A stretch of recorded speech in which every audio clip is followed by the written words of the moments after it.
Hello friends and welcome to this channel.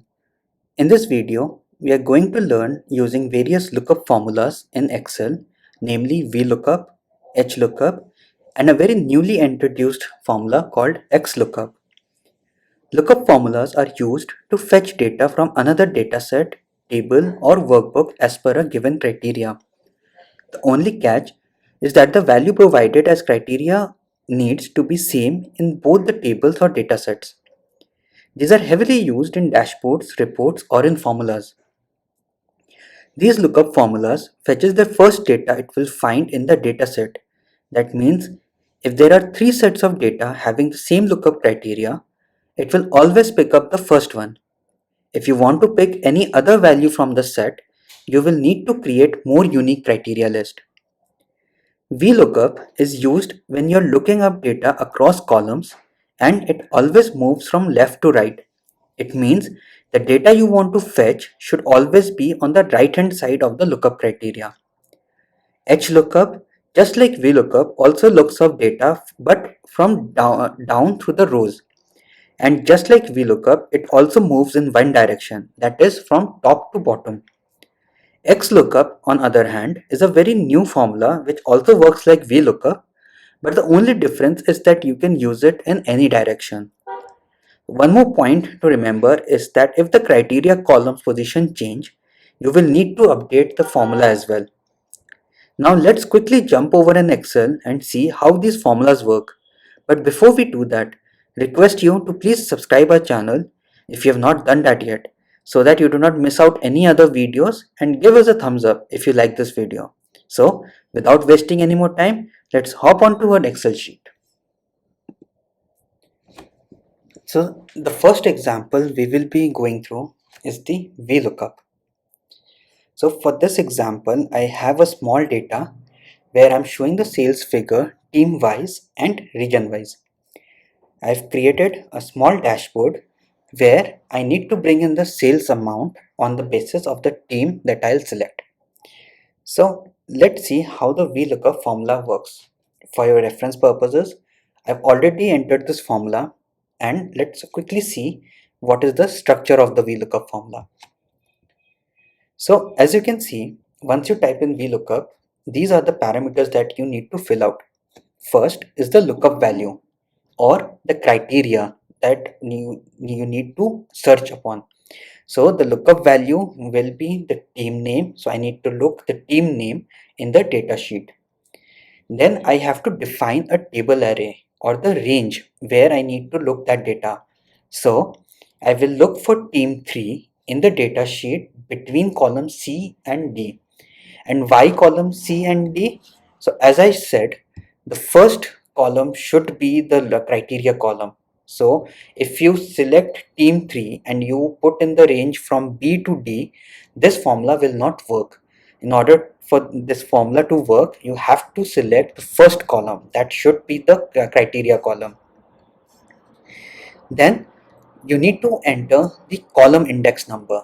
Column index number means from where is the number or what amount you want to pick up from which column, and that happens from left to right. So the first column will be your team column, that is column C, and the next column sales would be number 2.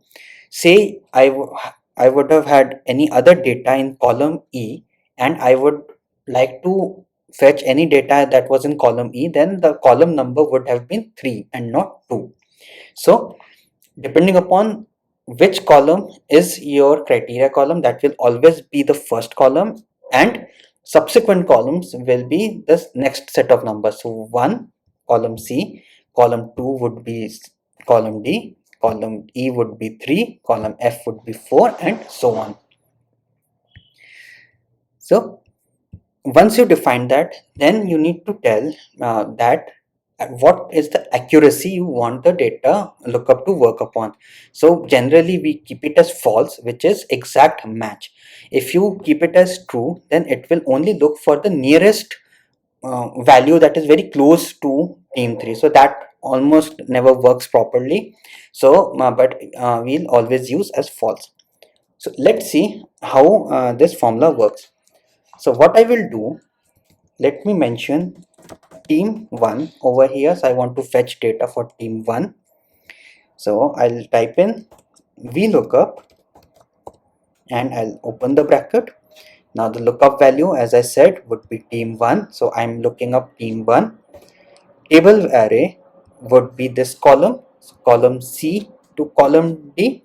So I'm looking for team 1 and the corresponding cell in column D. So technically seeing, you will see that it will fetch 100,000. So let's put in a comma again. Then the column index number would be 2, that is 1 2. So I'll put in 2, then again put in a comma and I'll type in false. So that means exact match. You close the bracket and return enter, and it has fetched 100,000. Now as I said, if there are multiple criterias in the same data set, it will always fetch the first value. In this data, you can see I have team 1 written as twice, but it will always fetch the first one because that's how the data goes in a VLookup. It will always search step by step. So wherever it will get team 1 first, it will pick that value. So that's how a VLookup works. Now, just like VLookup, we have the second set of lookup formula called HLookup. Now, as I mentioned earlier, HLookup works on the rows, whereas VLookup works on columns. So the first row will always be your lookup criteria, and the subsequent rows will be the data set from where you need to fetch the data. So let's quickly look at how the HLookup formula looks like. So just like the VLookup, it also looks for the same parameters. So first of all, it will look for a lookup value. So in this case, I'm selecting north. That is another table that I've created. Data would be from which range or array that needs to be selected. So in this case, I've selected data I1 to L5. So what is that? So this is my data set from I to L. So, and the criteria row is the first one where I've mentioned the regions north, west and south, and what I want to look for are the sales figure which has been achieved by these individual teams. So this will be my first row and this will become the subsequent row. So this will become the second row, this will become the third row and so forth. So after defining the range, now I will mention which row number from where I want to fetch the data. So I've just taken a random example that I want to fetch the data from row number 3. So row number 3 would become 1, 2, 1, 2, 3. That will become team number 2. And then lastly, how you want to look up the how you want the lookup to work. So you want accurate data to come in. So that's why we'll mention false. So let's see how this formula works. I'll mention HLookup, bracket open. So lookup value will become this cell north. Now table array, I will select this whole table over here. And now you can mention the row index number. So I want, say this will be first row, second, third. I want to put in the third row and this will become false and you can press enter. So this is bringing in 230,000. And what is that? So that is north and team 2, that is the second row, and it's bringing 230,000.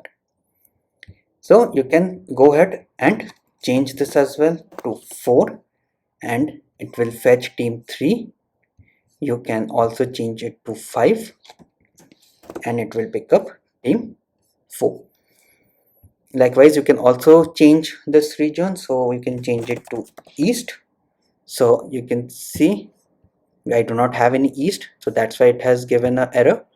But I want to change it to west.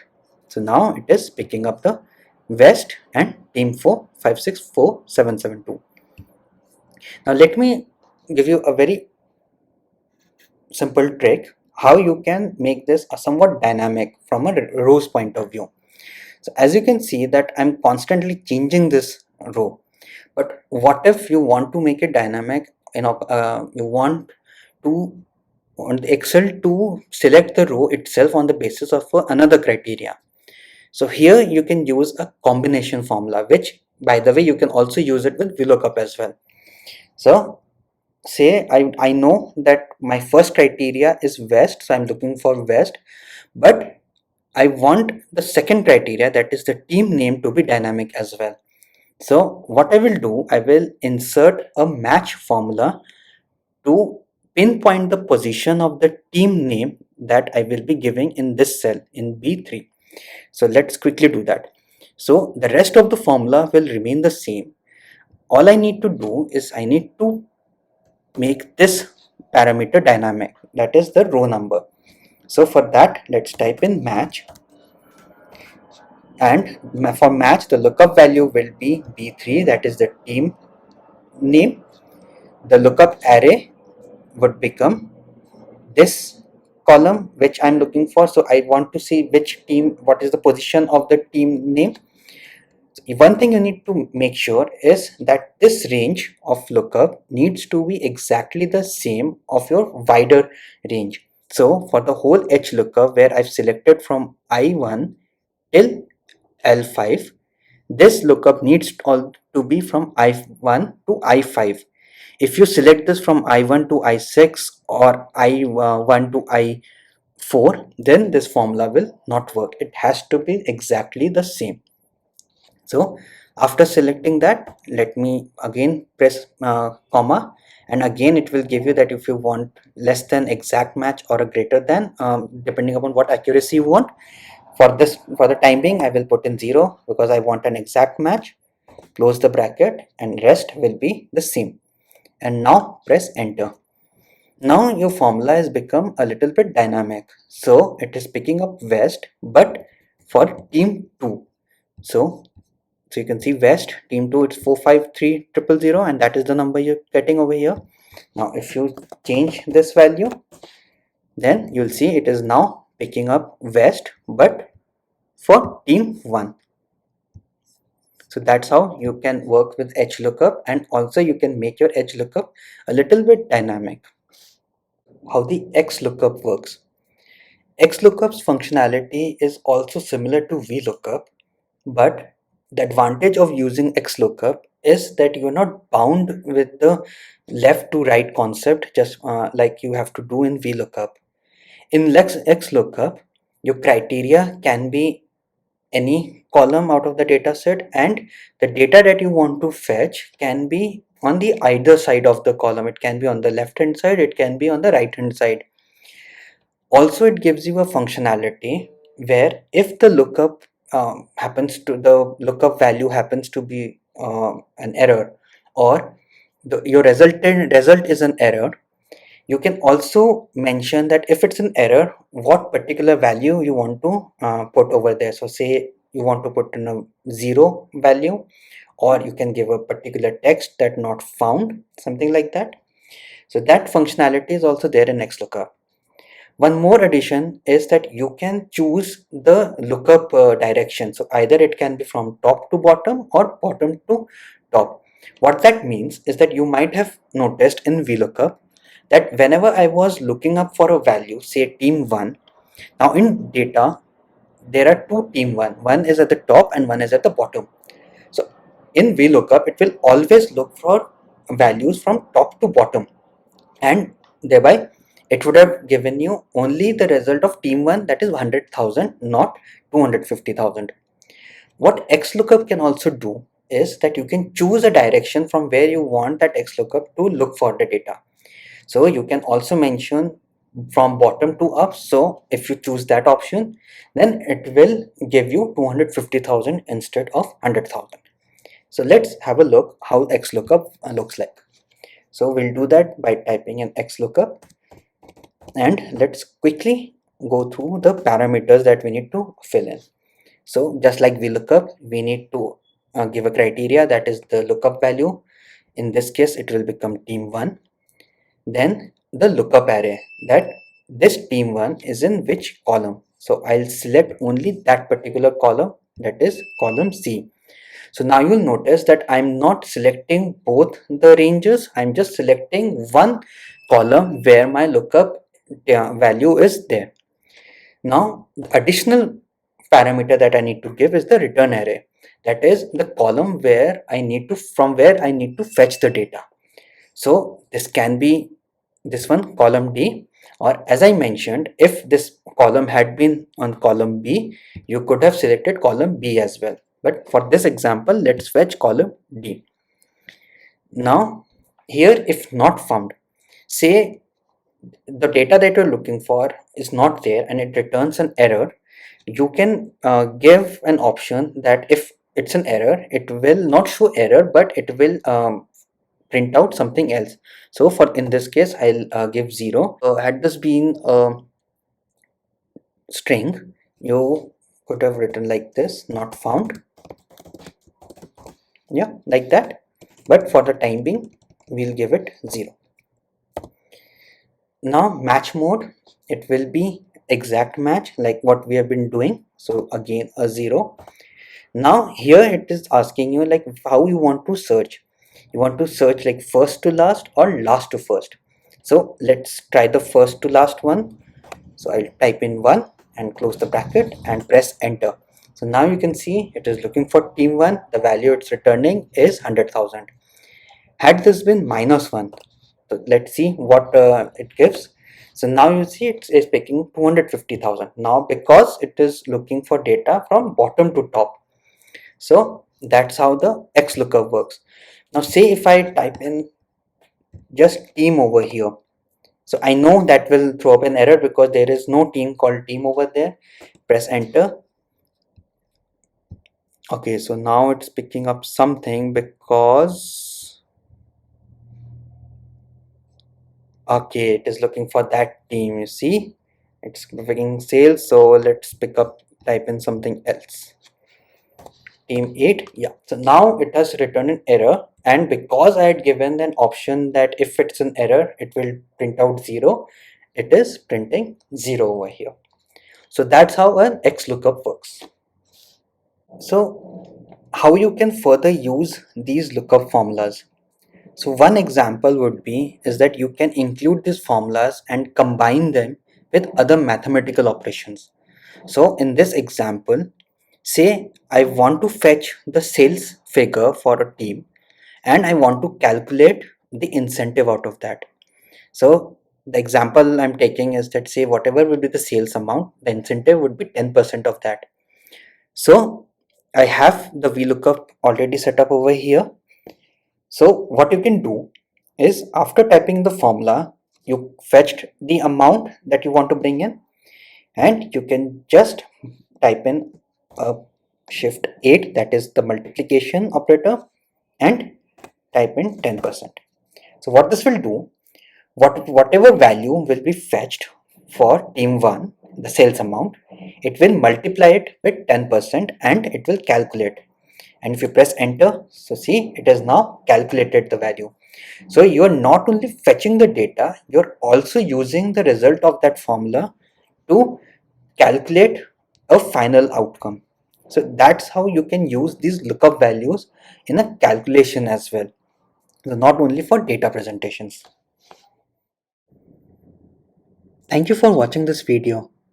I hope you can now put in lookup formulas in your data sets and play with that. The more you will play, the more you will learn. So once again, thank you very much, and do subscribe our channel and give us a thumbs up if you like this video. See you soon in another video. Thank you.